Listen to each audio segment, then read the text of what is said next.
Hello दोस्तों, welcome. इस video में प्रश्नावली 8.2 का क्वेश्चन नंबर 2 करेंगे। एबीसीडी एक सम चतुर्भुज है। तो पहले एक सम चतुर्भुज बनाते हैं। एक सम चतुर्भुज क्या होता है? उसकी चारों भुजाएं बराबर होती हैं। एक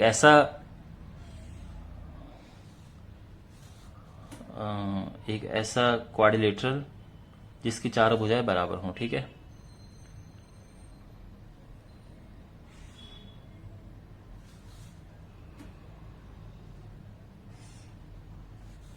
चलो ये बन गया है। इसकी चारों भुजाएं बराबर हैं, ये हमें पता है। ए, बी, सी और डी।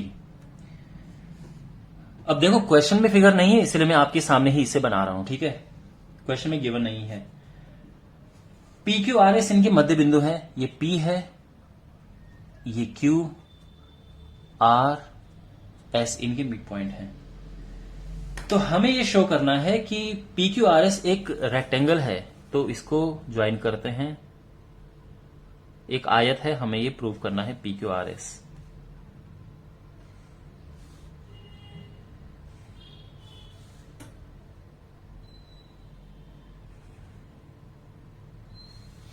ठीक है, आई होप आपको समझ आ गया होगा क्वेश्चन क्या है। ए बी सी डी एक सम चतुर्भुज है, यानी ए बी बराबर होगा बी सी बराबर होगा सी डी बराबर होगा डी। ध्यान रखना, ठीक है। और तो जो सम चतुर्भुज होता है उसकी सारी क्वालिटीज आपको आनी चाहिए, और जो प्रूव करना है उसकी भी आपको क्वालिटीज पता होनी चाहिए, तभी तो पता चलेगा कि आप एक्चुअल में क्या प्रूव कर रहे हो। तो पहली बात तो सम चतुर्भुज क्या होता है? एक रोम्बस जो होता है उसकी चारों भुजाएं बराबर होती हैं। पहला गुण ये होता है। दूसरा गुण ये होता है कि जो उसके विकर्ण होते हैं डायगोनल, ये एक दूसरे को 90 डिग्री पर कट करते हैं। तो ये 90 डिग्री है, इसका भी ध्यान रखना। ये 90, ये 90, ये 90, ये 90। ये है सम चतुर्भुज, जिसको इंग्लिश में कहते हैं रोम्बस। हमको प्रूव करना है कि पी क्यू आर एस एक आयत है। तो आयत की भी क्वालिटीज आपको पता होनी चाहिए, उसको मैं यहां पे लिखता हूं। ठीक है ना? तो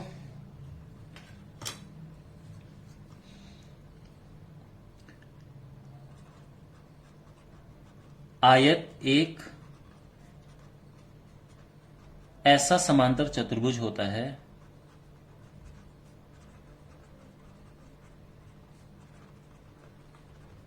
जिसका एक कोण 90 डिग्री है। तो अगर आप, तो इसका मतलब ये है, तो इसका मतलब ये है हमें सिद्ध क्या करना है कि पी क्यू आर एस एक समांतर चतुर्भुज है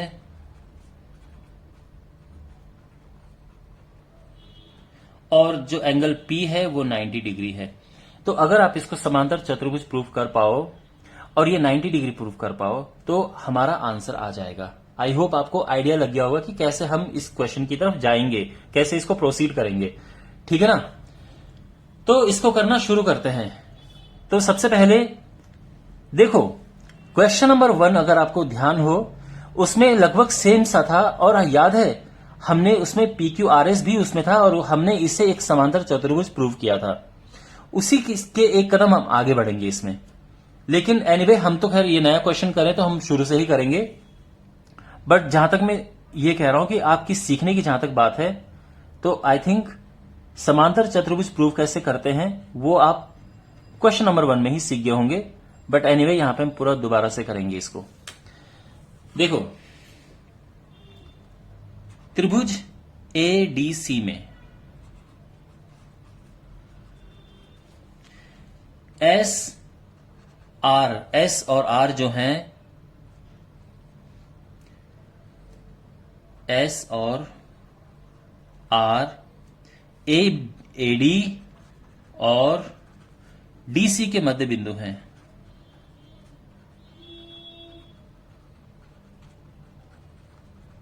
तो इसीलिए क्या होगा, एस आर समांतर होगा एसी के, और साथ में जो एस आर है वो इक्वल होगा हाफ एसी के।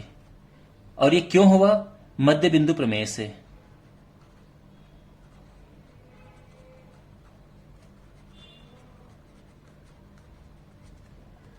अब त्रिभुज ए बी सी में देखिए, इसमें P और Q जो हैं वो AB और BC के मध्य बिंदु हैं।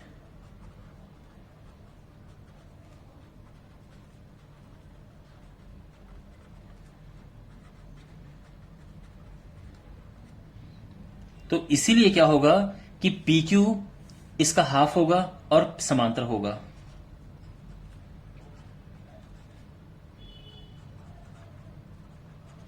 और अगेन सेम रीजन, मध्य बिंदु प्रमेय से।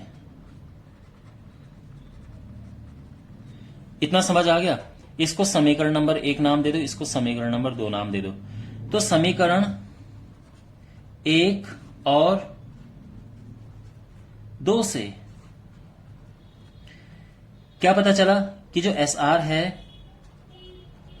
वो समांतर है PQ के और उसके बराबर भी है ना। SR AC के समांतर है और PQ भी AC के समांतर है, तो दोनों समांतर हो गए आपस में।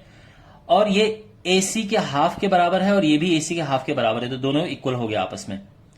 और जब विपरीत भुजाओं का, ऑपोजिट साइड्स का एक पेयर इक्वल हो और समांतर हो तो वो एक समांतर चतुर्भुज होता है। तो देयरफॉर PQRS एक समांतर चतुर्भुज है।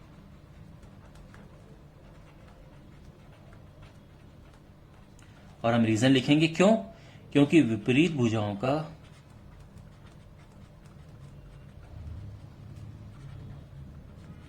एक युग्म समांतर और बराबर है। ऑलराइट, यहां तक सब क्लियर समझ आ रहा है? ओके। अब जो है इसमें थोड़ा सा अब हमें देखो इतना तो हो गया है, अब हमें इसको 90 प्रूव करना है। तो इसको 90 प्रूव कैसे करें? तो इसके लिए हम क्या करेंगे, देखो इसको आपस में ज्वाइन करो। ये हम लास्ट में कंस्ट्रक्शन का एंड है और अब हम ड्रॉ कर रहे हैं इसको।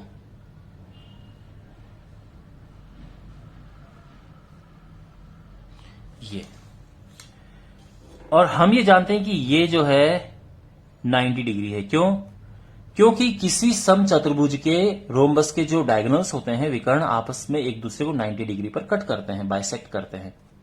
तो ये हो गया है, देखो। तो यहां पर अब हम अब इसमें देखो, ठीक है ना, इसमें देखो ये है P, इसको कुछ और नाम दे देते हैं, इसको नाम दे देते हैं M और इसको नाम दे देते हैं N। तो PMON में ये बिल्कुल मुश्किल नहीं है, आप देखो बहुत आसानी से हो जाएगा।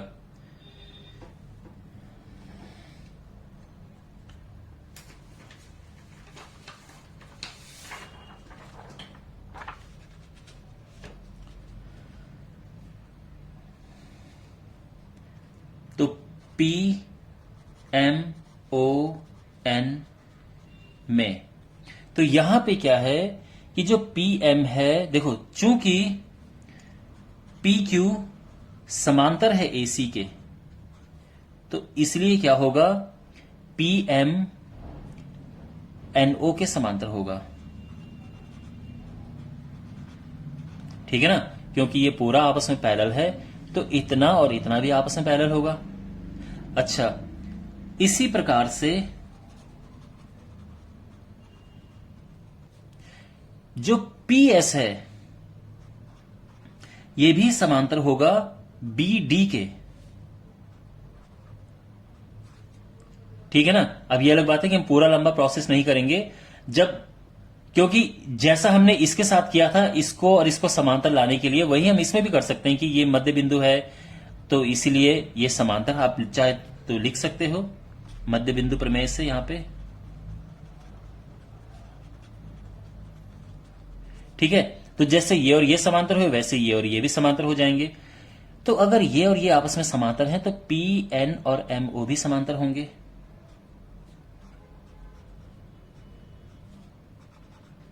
यहां तक समझ आ गया?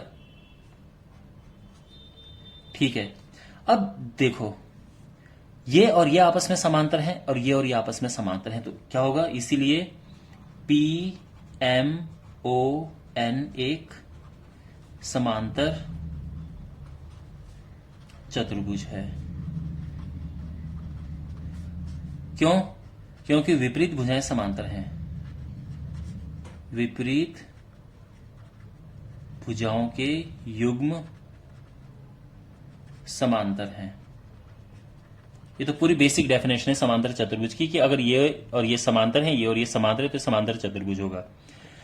समांतर चतुर्भुज में एक क्वालिटी होती है कि उसके आमने सामने के कोण बराबर होते हैं, तो जो ये कोण है वही ये कोण है, तो इसीलिए जो एंगल P है वो बराबर होगा किसके, अब इसको P नाम दो या एंगल NPM करो, बात एक ही है, ठीक है ना। तो मैं इसको फिलहाल P नाम दे रहा हूं।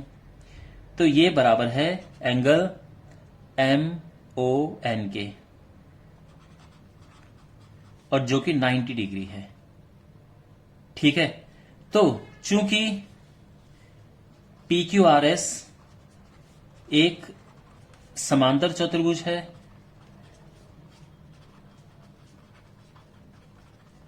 साथ ही P90 आ गया, तो इसीलिए PQRS एक आयत है। ये प्रूफ हो गया है। ओके, आई होप आपने ये सॉल्यूशन एंजॉय किया होगा, बहुत कुछ सीखा होगा। Thanks for watching, take care.